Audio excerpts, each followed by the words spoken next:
আসসালামু আলাইকুম দর্শক। আশা করি আপনারা ভালো আছেন সবাই। এখন আমরা খুব সাধারণ একটা বিষয় নিয়ে কথা বলবো।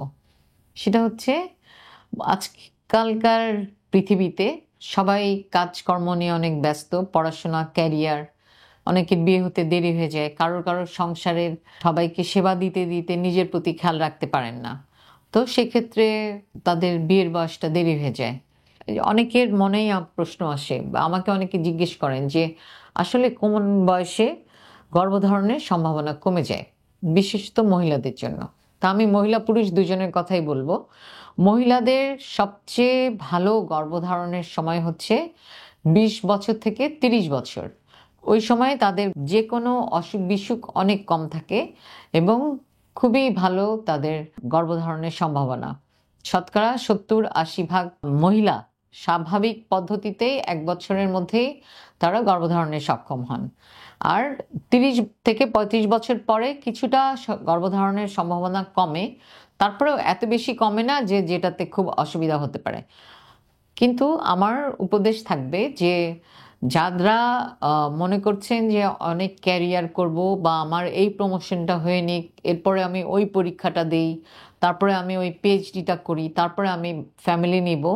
আমার মনে হয় এগুলা যখন আপনি অনেক দূরের একটা প্ল্যান করবেন গর্ভধারণের জন্য, তখন আগে থেকে আপনার ডিম্বাণুর রিজার্ভ কেমন আছে, আপনার জরায়ুতে অ্যাডিনোমায়োসিস, ফাইব্রয়েড বা সাথে আপনার এন্ডোমেট্রোসিস এই জাতীয় সমস্যাগুলো আছে কিনা দেখে নিয়ে তারপরে আপনার এই অনেক দূরের একটা প্ল্যান করা উচিত। সাধারণত ক্যারিয়ার এবং গর্ভধারণ কিন্তু একই সাথে চলতে পারে, কোনো অসুবিধা নেই। আপনার একটু প্রথম জীবনে কষ্ট বেশি করতে হবে। আপনি যদি এখন কষ্ট করেন, পরবর্তীতে আপনার আর বন্ধ্যাত্বর সমস্যা নিয়ে ভুগতে হবে না। আর 35 বছর পরে যেটা হয়, ডিম্বাণুর সংখ্যা কিন্তু প্রচণ্ডভাবে হ্রাস পায়।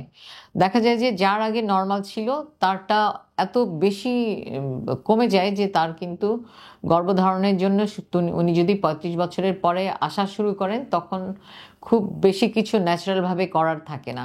আর 40 বছরের পরে সম্ভাবনা একেবারেই কমে যায়। যার দেখা যায় আগে 5টা বাচ্চা হয়েছে, ওনারও কিন্তু 40-এ পরে গর্ভধারণ খুবই কঠিন একটা বিষয়। তবে এর কিন্তু ব্যতিক্রম আছে। ব্যতিক্রম কি? কিছু কিছু অসুখ আছে যেটা বাইরে থেকে বোঝা যায় না।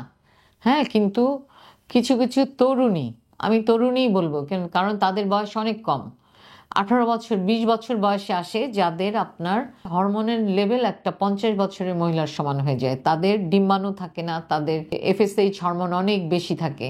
তাদের আল্ট্রাসনোগ্রাম যদি করি কোনো ডিম্বাণু দেখা যায় না। তাদের সেরাম এমএইচ অনেক কম থাকে, 1-এর নিচে, 0.01, 0.02 এরকম।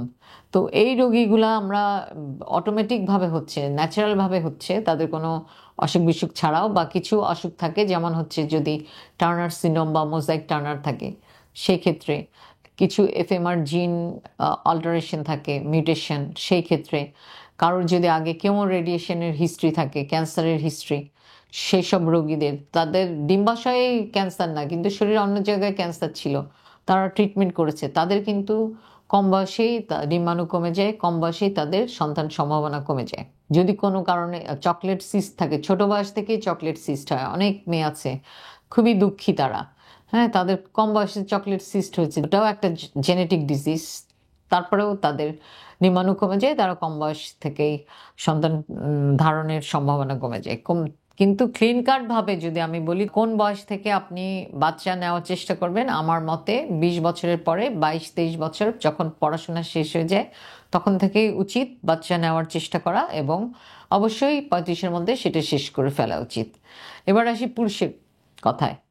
পুরুষের কিন্তু এরকম কোনো লিমিট নাই যে কোন বয়সে তার সন্তান সম্ভাবনা কম, কোন বয়সে বেশি।